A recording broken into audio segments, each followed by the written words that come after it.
Hey everybody, thank you so much for joining me on what I hope to be the first of many, many, many podcasts in a podcast series that I would like to call the Build a Better Business, Live a Better Life podcast. And I'm not sure exactly what the production schedule of this will be or how I'm going to distribute it just yet. The video of this will probably be posted to YouTube. And the reason why I'm launching this week is because I didn't do a video this week, so apologies to those people who like watching those videos on YouTube. I wanted to really write something this week, kind of a full, complete thought of what's going in my head with some topics that are, I think, relevant to our industry, at least the real estate industry today. But before I get into that post, which is what I'm going to read that so that for those of you who like to listen on audio and don't necessarily prefer to read, you can hear kind of the energy behind what is written there. Before I get into that, let's talk about this podcast for a second. The goal of this podcast is really I want to share more experience with you guys that I think can maybe help you live a better life and also build a better business, really achieve that work-life harmony, which is a theme you'll hear throughout this. And I want to expand into interviewing some people, getting other people's perspective outside the real estate industry. We'll certainly talk a lot of real estate here, but we'll talk some other stuff too, which I think will be fun. So I'll let you guys know what that's going to look like going forward as we get these things done. I think it's going to be a lot of fun. But why don't we get to, the heart of this blog post that I wrote today? I'm going to read through it, and then afterwards I'll kind of go through some of my thought process on it, and would love to hear your guys' feedback on it, what you guys thought of it, because that could probably be a really great follow-up podcast episode, is kind of having a discussion. I think the videos that I do are fantastic. I enjoy doing them. Fantastic. That's kind of arrogant, isn't it? I do think they're good. I hope that you guys are enjoying them. And I guess what I meant by that is I think they're great, but you're seeing the edited version of my thoughts. And I think it would be helpful to get the unedited version of my thoughts and hopefully the unedited version of other people's thoughts and guests that we can have on this and interview and talk to, because I think that's where you guys will find the real value on how to deploy this stuff, because it'll be more real world. So let's get into this post that I wrote today about how the real estate industry seems to continue to always whine about Zillow and other innovations that are happening from other people other than, the National Association of Realtors. So here we go. Lots of chatter over the past few weeks about Zillow's instant offers and lawsuits related to automated valuation models, or AVMs. Some of this conversation is interesting and productive, but a lot of it sounds like whining to me. I even find myself shaking my head after reading comments and posts from some well-respected industry leaders. Redefining real relationships. Real estate sales is a relationship business. This has been said for decades, yet most real estate agents don't run their businesses this way. In fact, there are some top-performing agents out there who don't run their businesses this way. The transaction has become key to many agents, which is why technology scares the hell out of them. If you build your business on relationships and are still scared of things like Opendoor and Zillow, let's talk about those relationships. First, how are you looking at the relationship you have with your clients? Are you looking at it through your eyes or your client's eyes? Be honest here. If a relationship to you means making sure you simply take the action of staying in touch with phone calls, emails, and postcards, all great methods of communication, by the way, you don't have a relationship-based business, and that's why new technologies scare you. Without the right intentions behind your communication strategy, you are just another advertisement your clients are receiving. Sure, you are staying top of mind, but where's the real value? Where's the care? If you are calling a client on their birthday because you genuinely want to brighten their day with a happy sentiment instead of thinking, yes, another reason to communicate, then bravo, you're building a relationship-based business. You don't have to be best friends with your clients, but you need to care about them over and beyond the real estate they buy or sell. Social media. This topic relates to similar complaints within the industry surrounding social media. So reaching out to someone on social media to have a conversation about real estate is stupid, but calling them on the phone to check in on their real estate needs is not. Relationships are strengthened through value-added conversations and content via any and all communication methods. Social media is actually a poor identifier for platforms like Facebook, Instagram, Snapchat, etc. These are social networking platforms that connect people around the globe every second. I'm not going to get into how to use these platforms properly in this article, but I do want you to think differently about how these platforms should be used. For example, I had lunch with a college student the other day, and instead of my business card, he just wanted my Snap code so we could connect on Snapchat. Another example, my friend who I see at the gym on a daily basis, I don't even have a cell phone number. We chat exclusively on Facebook Messenger. Proactive, trusted advisors never die. It's about them, not us. Only a small percentage of real estate professionals understand this, and that is why they are the true advisors that clients love. It's unfortunate that our industry is filled with so many underperforming salespeople, but it's not entirely their fault as to why consumers have turned their attention elsewhere. The complacency of multiple listing services, real estate brokerage, and yes, the National Association of Realtors is why companies like Zillow and others exist. While we paid attention to ourselves, Zillow was listening to the consumer and developed the experience they were craving. The great news is that proactive, trusted real estate advisors with strong relationships will never lose business to technology. In fact, they will use technology to enhance the customer experience within their business. New tools and platforms can certainly speed up a process, but they cannot express empathy. While we gripe about our leads being sold back to us and complain about our competitors' marketing, the proactive, trusted advisors are connecting and caring and selling real estate. Care your ass off. It's up to you. There is a simple way to win in this industry, but it's hard work and requires a tremendous amount of self-awareness. Ask yourself if your intentions are in the right place. Do your clients matter more than the transaction?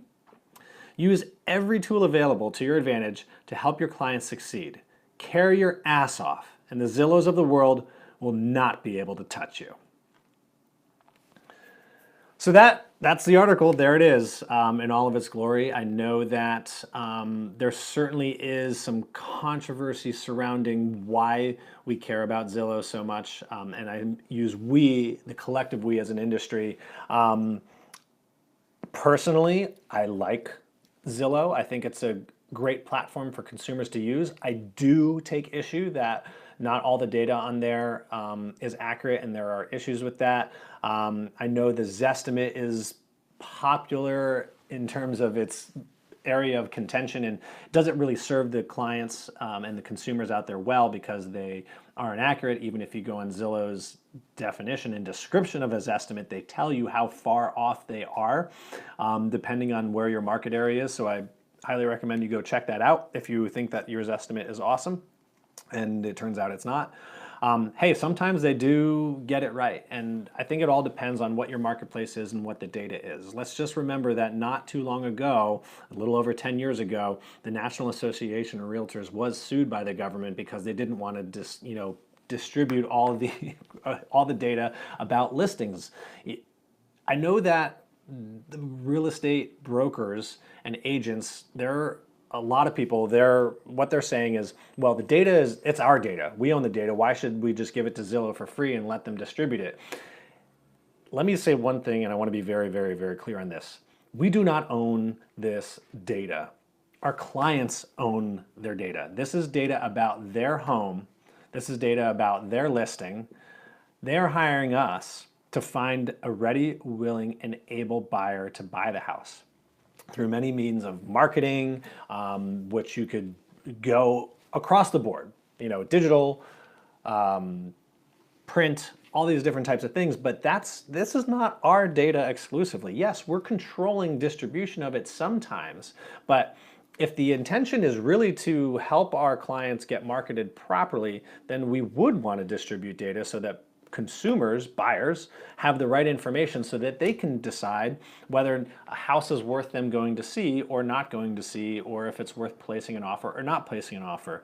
I know we're kind of in this strange area of you can almost get the full picture of the house without actually stepping foot in it. And how does that determine, from a buyer's perspective, whether they want to go see it or not? I think that's tough. You can't take the human element out of real estate. People do need to touch and feel it. Real estate is a tangible thing, and there are feelings that people can have associated with walking through a grand foyer or stepping foot in a master retreat that makes them feel relaxed. There's all these things that you cannot emphasize through photos, through Matterport 3D tours, or even through video, but it is our job as a real estate sales community to do our best job as possible to translate those feelings through these digital and print mediums so that buyers can make an appropriate evaluation. Hey, listen, a lot of this can actually save you time as a listing agent, also save your sellers angst by not having a ton of people come through a house who probably aren't well matched for a home. Certainly not something for us to decide. That's something for consumers to decide for themselves. But this whole issue around data and accessibility to making an offer on a house, and that somehow we as real estate agents are the gatekeepers for the real estate consumer, I think that's unfortunate. Do I think that buyers and sellers are better served by hiring a realtor? Yeah, I do. I think that as true professionals, if they are real trusted advisors, as I state in this article, then they're going to serve their clients extremely well. They can potentially help the sellers net more money even though they are paying a commission on that. I think that they can help their buyers get a property for less or with less stress, or actually get the property they want. I just heard today that there was a buyer in New Jersey had to put in an offer on 20 different homes before he actually got a home to purchase. And in these very competitive markets, guidance is key, and the consumers know that. They're smart. We got to stop treating them like they don't know what they're doing, like they are a lead or a number. These are people who have dreams. They have dreams of owning real estate. They have dreams of selling real estate. They have real goals, and we need to find out what those real goals are and help them achieve it. Real estate is kind of another thing to help them achieve their goals, because maybe their goals is to be in a better school district, or to downsize into a property that's easier for them to manage so that they have more money saved for retirement. Those are the real goals. The real goal isn't to buy 123 Main Street in XYZ zip code. Maybe it is for some people, and that's okay. So help them achieve that goal. But to think that Zillow's instant offers is all of a sudden going to disserve consumers, which it possibly can. Don't get me wrong. I'm not saying that it's the best idea that anybody's come up with. But the complaining is, oh, well, they're just going to circumvent real estate agents, and we're pissed about that. Come on, guys. This is not about us. It's about the consumer and their experience. So I think that now I got into real estate after Zillow existed. So who am I to say what the industry was doing and why Zillow got invented? But you can look at industries that changed through companies that came out and innovated something that was different and put other companies out of business in that industry. And I think Zillow is a strong example of how the multiple listing services, many real estate brokerages, and the largest trade organization in the country, the National Association of Realtors, got complacent. We thought we were too cool for school and that everybody would just use a real estate agent, or a realtor, because we existed and that's just the way it was. And then Zillow was like, wait, hey, wouldn't it be cool if you could just pick up your phone or go on your computer and search for all the available homes out there and get all that information brought to you, rather than having to wait for your realtor to call you or have to wait for this? And they said, I think consumers would like that. And it turned out they did. They really liked that. And so then what did we do as an industry? Well, we reacted, said, oh, now we got to put map searches on our real estate websites, which is a good thing. Definitely a good thing to have. Oh, we're going to come out with a competitive product, and we're going to do this, and we're going to do that. And I think that's great, and it's awesome because it creates competition. But we're reacting to this stuff rather than really sitting down and thinking, what type of experience do the consumers want? Let's just ask them. You know, it's like when real estate agents say, well, hey, well, we're only going to communicate via email or phone because that's the way I work. No, stop that. Let's communicate with our clients the way they like to be communicated with. This is a stressful process for them. Even you can make it the smoothest process ever, and I think that we have a tremendous process, at least the process that I use and I teach and I train and coach to. But it's still going to be stressful for these consumers buying and selling. And I think we can ease some of that stress by making it comfortable for them on how we communicate. Yes, the important conversations need to happen face to face or at least on the phone.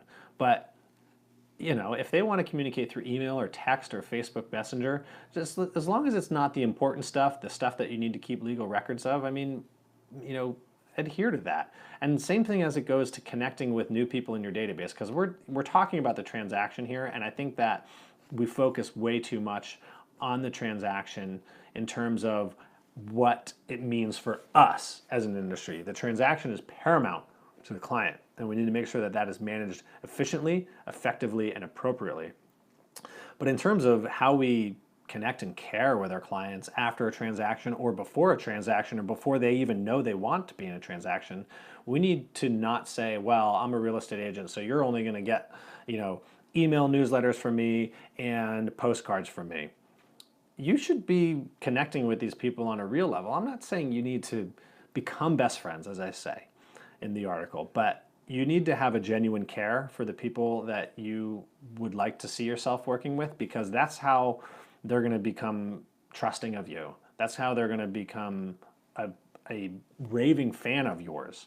You know, I think that when we look at social media, everybody wants, and I'm kind of going into social media here just for a minute, because there's a lot of complaints there, and like, oh, well, we just need a new way to market. And this is where an example of how behind our industry is when it comes to technology and spaces we play in, because I see way too much push marketing on social media.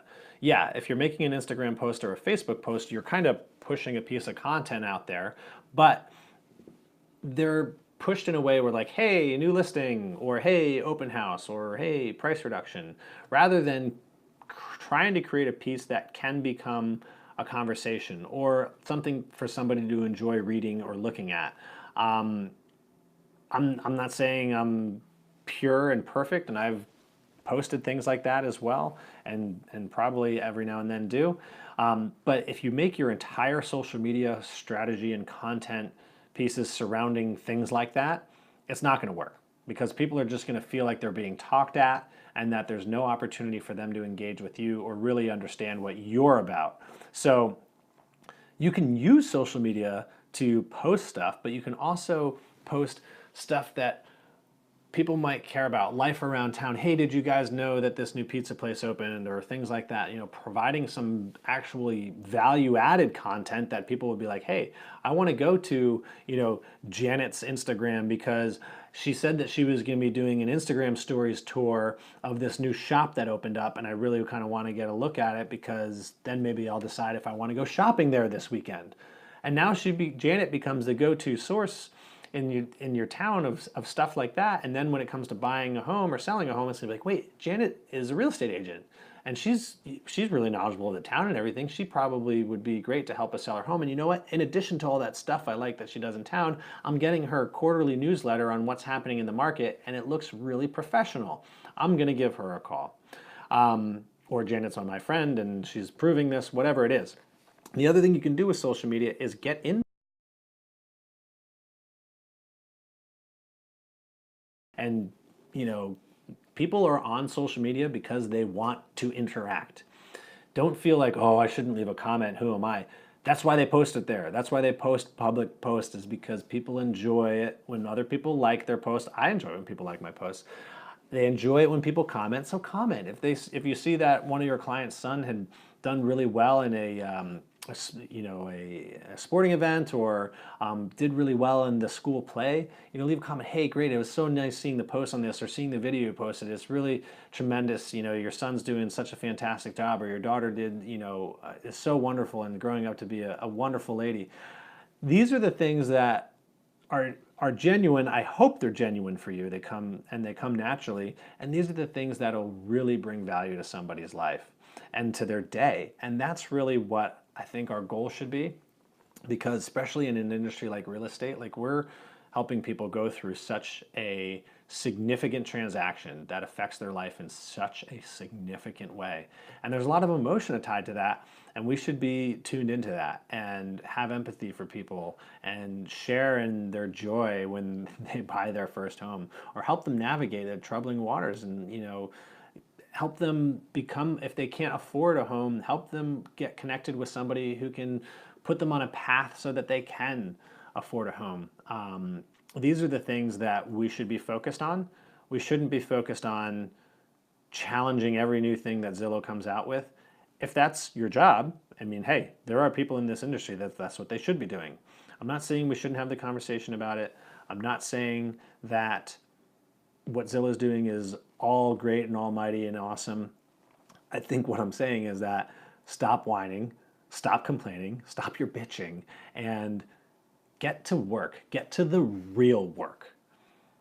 Focus on that, and you're going to run a successful business. So anyway, that's kind of what was going through my head behind the reasoning why I wanted to write this post for today. So I hope that provided you with a little bit of insight into what's going on in my head. If you disagree, I'd love to hear about it. If you agree, I'd love to hear about that too. Would love to hear your thoughts about it. If you guys actually have some real solutions as to how we can innovate technology better within the industry, and which Zillow is part of the industry, by the way. I just want to make that clear. They're just not National Association of Realtors, nor are they a broker. They are a technology company. Would they eventually open up a brokerage? I don't know. Spencer says that's not on the plan.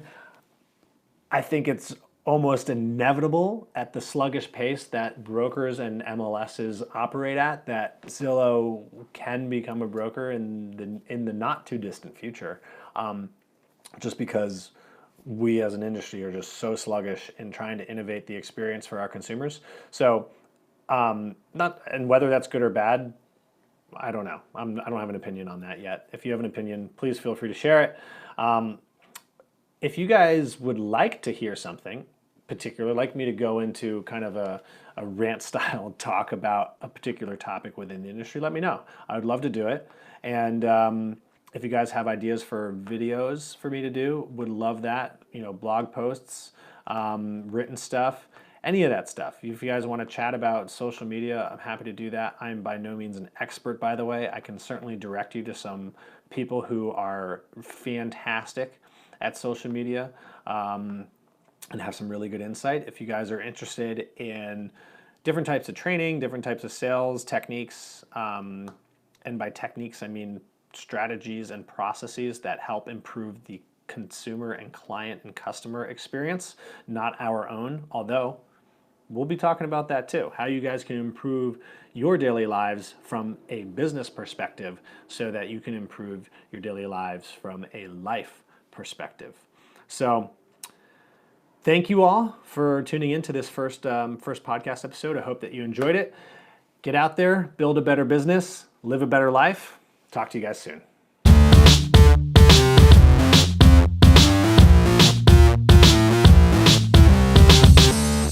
Hey guys, thanks for watching this video. I hope that you received some good value out of it. If you'd like to see more of this stuff, please subscribe to my YouTube channel by clicking right there. And if you want to see some other videos, you can click a few right there. Have a great day.